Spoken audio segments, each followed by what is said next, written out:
আমি HSC 26 batch. খুব গর্ব হচ্ছে না? আসলে গর্ব করার কোনো কিছুই নেই। যা হচ্ছে আমি লিটারালি বারান্দায় এসে ভিডিওটা বানাচ্ছি, নাহলে আমার আম্মু আমাকে বকা দেবে। একে তো পরীক্ষা খারাপ হয়েছে, আবার ইউটিউবিং করছি। আচ্ছা, যাই হোক। তো আমি বলতে চাই, মানে এটা আমার একটা মেমোরেবল একটা স্মৃতি হয়ে থাকুক। সো আমি পরীক্ষা দিয়ে আসলাম। আসার পরীক্ষা প্রচুর বাজে হয়েছে। আজকে ফিজিক্স ফার্স্ট পেপার পরীক্ষা ছিল।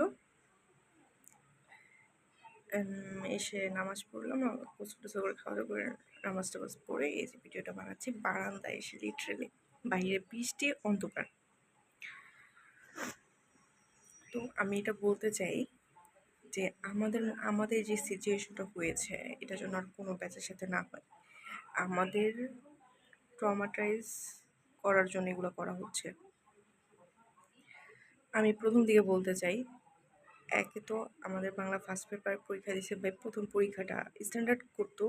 এগুলো কি প্রশ্ন করছে? আমাদের ফুল সিলেবাসের মধ্যে বইয়ের মধ্যে কত কিছু আছে ভাই। আনকমন জিনিস নিয়ে, কি ফালতু জিনিস নিয়ে কোয়েশ্চেন করছে। হ্যাঁ, এগুলো কোনো মানা যায়? যাই হোক।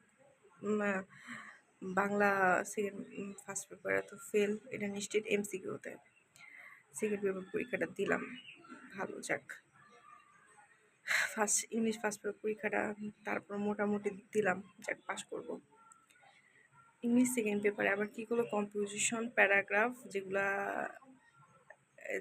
চোখেও দেখি নাই, এইচএসসিতে বোর্ড এক্সামে কখন আসে না, ওগুলো দিছে। আর গ্রামার আইটেম কি উল্টাপাল্টা দিছে, ট্রিকি, মানে এগুলা কি অ্যাডমিশনের কোয়েশ্চেন দিয়ে রাখছে। যাক, মানা গেল। তারপরও দিলাম। আবার তো সাথে তো যে মানুষের কাছে যে একটু হেল্প নিব, সেটার তো কোনো সুযোগই নেই। ঠিক আছে, কোনো সুযোগই নেই যে একটু পরামর্শ করবো যে কেমনে কি। যাই হোক, এটাও আমরা মানলাম। এরপর ফিজিক্স, যেটা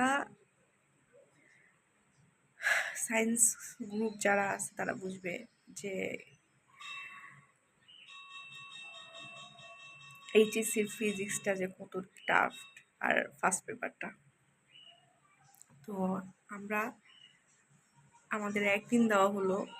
আমাদের টিচাররা বলছে আগে থেকে প্রিপারেশন নিয়ে রাখো, একদিনে কিছুই পারবো না। ঠিক আছে, আগে থেকে প্রিপারেশন নিচ্ছি। ভাই রিভিশন দিতে একটা চ্যাপ্টার এত বড়, এত রিভিশন দিতেও তো ভাই, রিভাইজ করতেও তো 3 ঘন্টার মতো চলে যায়। হ্যাঁ, 3 ঘন্টা, 10টা চ্যাপ্টার 3 ঘন্টা করে দিলে কয় ঘন্টা হয়? একদিন টাইম। আবার প্র্যাকটিস, অঙ্ক, আবার ক খ এগুলো কি দিছে ভাই? ঠিক আছে, তারপর মানলাম। আবার বৃষ্টি তুফান দিয়ে, পানি দিয়ে পাটা পুরো পচে গেছে, ঘাও হয়ে গেছে। তারপর গেলাম, যায়া আবার কি টক্সিক ম্যাম স্যাররা যে না আমাদের একটু সান্ত্বনা দিবে, না ওনারা চিল্লাচিল্লি করে ফাটায় ফেলে হলরুম। কি অবস্থা! আমাদের কি মানুষ মনে হয় না? কথায় কথায় বলে যে গরু ছাগল বেশি হয়ে গিয়েছে বাংলাদেশে, এগুলো কমাতে হবে। ঠিকই করতেছে মিলন স্যার। ও একজনে BUET medical Dhaka university chance পাবে, এই সিট হবে তো? এত স্টুডেন্ট, এত ব্রিলিয়েন্ট স্টুডেন্ট। ড্যাম, এগুলা কি করতেছে ওনারা? শিক্ষক কাদেরকে বলে? আগে তো আমাদের শিক্ষকদের ঠিক করতে হবে। আমার কথা হচ্ছে, প্রশ্ন এত কঠিন হার্ড করা হবে, তাহলে আমাদের কলেজগুলোতে কেন ভালো করে পড়ানো হয় না? আমাদেরকে ওইভাবে কেন প্রিপেয়ার করা হয় না? চায়নাতে গাওকাও নামে একটা, আই ডোন্ট নো, একটা পরীক্ষা হয়।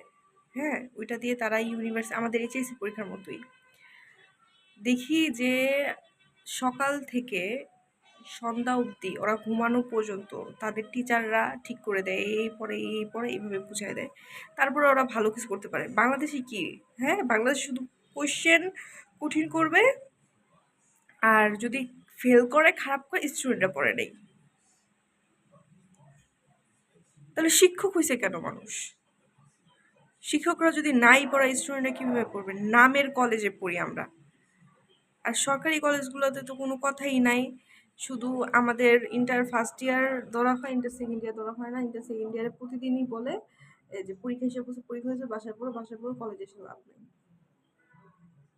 এইগুলা যদি আমাদের দেশের শিক্ষা ব্যবস্থার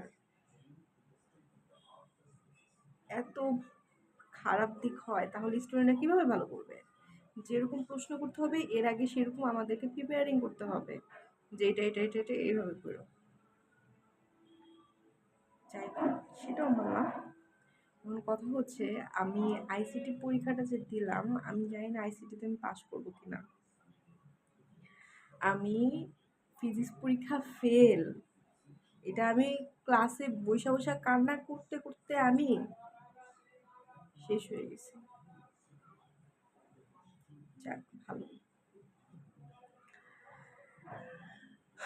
এখন কতগুলো টক্সিক বলে না, রিলেটিভরা এসে বলবে যে না পড়লে এরকমই হয়, মেয়েকে বেশি আশকারা দিয়ে ফেলছে, এটা সেটা না। আমি যেহেতু একটা নাম নিতে চাচ্ছি না, সরকারি কলেজে গভর্নমেন্ট কলেজে পড়তাম, তো ওইখানে কোনো ক্লাস হতো না। আমি বাসায় থাকতাম, বাসায় বসে বসে আমার বাবা মামাকে যেটা বলছি সেটা আমাকে প্রোভাইড করেছে। অনলাইন বলছে অফলাইনে যেতে কষ্ট হয়, অফলাইনে ভালোভাবে বুঝে না। আমি যেহেতু অনলাইনে প্রেফার করি, ভালো বুঝতে পারি, তো আমি অনলাইনে করবো। আমার বাবা আমার অনলাইনেই দিছে, তো ওইটাই আমি পড়ছি, ভালো মতোই পড়ছি। এখন পারি নাই ওইটা, তো আমার ব্যর্থতা, তাই না? আমি মনে করি আমারই ব্যর্থতা। আমার আরও বেশি প্রিপেয়ার হতে হবে এগুলোর জন্য। তো আমি প্রিপেয়ার হব। তো আমি ভাবছি, আমার মার সাথে আমি বলছি যে মা, আমি এবার পরীক্ষা দিলাম, পারবো না। আমি 1 বছরের কথা চিন্তা করে আমি পুরো আমার লাইফ নষ্ট করতে পারবো না। সো আমি ভাবছি যে আমি 1 বছর গ্যাপ দিব, 11 মাস আছে, 11 মাসের মতো পড়ে পরীক্ষা দেব এইচএসসি 27 সালে। সরি, একটু টায়ার্ড অনেক। এইচএসসি 27 সালে পরীক্ষা দিব, আল্লাহ যা কপালে রাখছে তাই হবে। এখন অনেকে বলতে পারে যে এইচএসসি 27 সালে না, আমি ওইভাবেই প্রিপেয়ার হব, কারণ আমি আমার মা আমাকে অনেক ট্রাস্ট করে। সত্যি কথা বলতে, আমি আমার মার বিশ্বাসটা ভাঙতে চাই না, আমার মা বাবার বিশ্বাসটা ভাঙতে চাই না। আর যারা বলবে আমাকে, তারা তো এসে আমার আর ফিউচারে আমাকে আর গেলাবে না, আমাকে আর খাওয়াবে না, আমার ড্রিমগুলো পূরণ করবে না। যাই হোক, ওদের কথা ভাবি না। এবং এই ভিডিওটা আমি একমাত্র করছি, কেউ দেখবে না দেখবে এগুলা ভাইবা না। এই ভিডিওটা আমি করতেছি এবং আমি করব যে আমি আমার এই হোল লাইফে একটা এক্সপিরিয়েন্স আমি একটা ছোট ছোট ক্লিপের মাধ্যমে স্মৃতি করে রাখবো, যেন আমি ভবিষ্যতে এগুলো দেখতে পারি যে হ্যাঁ, আমি এর মধ্যে দিয়ে স্ট্রাগলিং করে করে আজকে আমি এই পর্যায় থেকে এই পর্যায়ে গেছি। অ্যান্ড আলহামদুলিল্লাহ, আমি জানি আমি পারবো।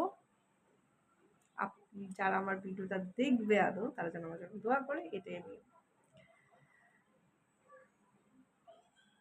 প্রাপ্তি না কি বলে, এটাই আমি আশা কামনা করি। আমার মুখের এই হাসিটা শুধুমাত্র আমার আম্মুর জন্য, যিনি আমার পাশে অনেক কষ্ট করে হলেও উনি আমার পাশে আছে। আমি আর দুনিয়ার কারোর কথা ভাবছি না, আমার মার কথা ভাবছি। তো আই হোপ আমার জীবনযাত্রাটা সহজ হবে, কঠিনের ভিতর দিয়ে আমি সহজ করে নিয়ে যাবো ইনশাল্লাহ।